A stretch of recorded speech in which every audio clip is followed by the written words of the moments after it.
Hello chess friends. So in this video we're gonna have a look at a sensational game played between two elites, Wesley So and Levon Aronian. So white was playing So and black was Aronian. This was played in a very recent game, a very recent tournament in the Meltwater Champions Chess Tour. So it's white to play.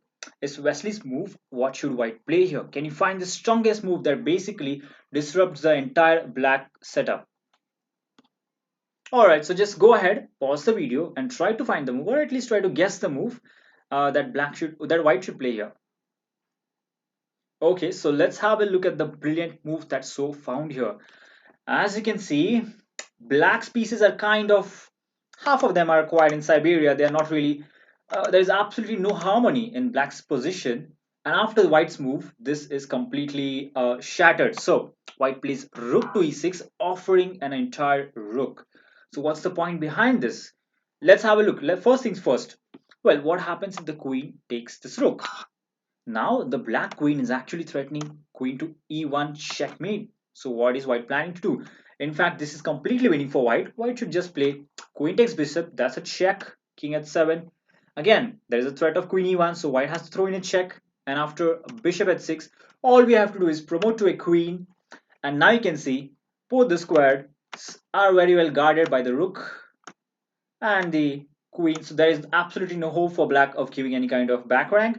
If rook takes rook, then we just simply take the queen and we have the control of the d1 square. So black is completely busted. He's absolutely lost here. So going back, this is completely lost, and that's the reason this rook cannot be touched. Black cannot really capture this rook. All right, so he plays queen to d7. And now basically the queen can be captured, white can capture the queen, but the problem is, of course, then his bishop is freed from the pin and he can capture our own queen. So in this position, rather than capturing the queen, found a much stronger idea. He captured the rook on a8. And it's very important that we constantly keep an eye on the back rank. Currently we have the d1 square under control, so there is no back rank threats. But now we have captured the rook. The threat is very obvious. We wanna capture this guy, and that would be winning. So in this position, he played knight to c7. What happens if he plays queen takes rook? Again, that rook was hanging, but in fact, there's a very quick salvation over here. After rook takes bishop, bishop goes over there, and here comes a new queen, a new girl, and that's too many tanks around the king. That's completely lost for black. All right, so the rook again on e6 is quite a monstrous piece. It's just there. It's not being supported, but the queen can't even think of capturing it. All right, so black in this position, Aronian played knight to c7, trying to hold everything together. But here comes another strong move by So. He plays rook to d8, attacking the queen, again forcing black to make a decision. This rook cannot be captured. The main star of the position is this powerful pawn on e7. Is because of this pawn that these pieces are not able to communicate with the king side. And it's as Nimzo has said, a passed pawn is a criminal. It has to be imprisoned. It has to be kept in key and lock or something like that. Probably that's not the quote, but similar to that.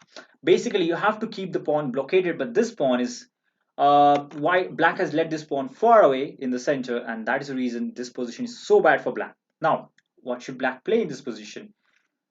What happens if he again takes the rook? He can't actually, because again there is a continuation.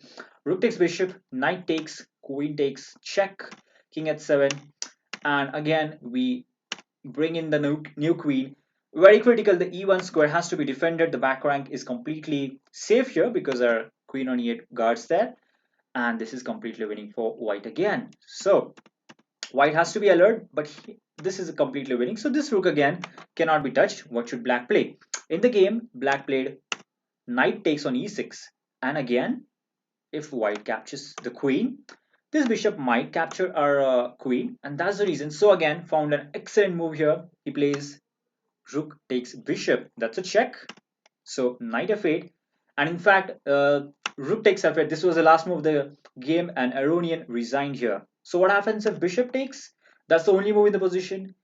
There is a very simple continuation. Queen g6 check, and black is completely busted. Well, if king h8, then we just take this. We can promote to a rook or a queen, whatever we fancy, whatever we want, and that is checkmate.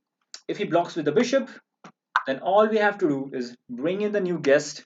Here comes the queen. That's a check to the king. Also an attack on the queen. So black never really got the time to exploit the back rank, and he never really he had almost had it, but never really came close to it. So this basically forces the exchange, and black is completely busted. He's completely lost.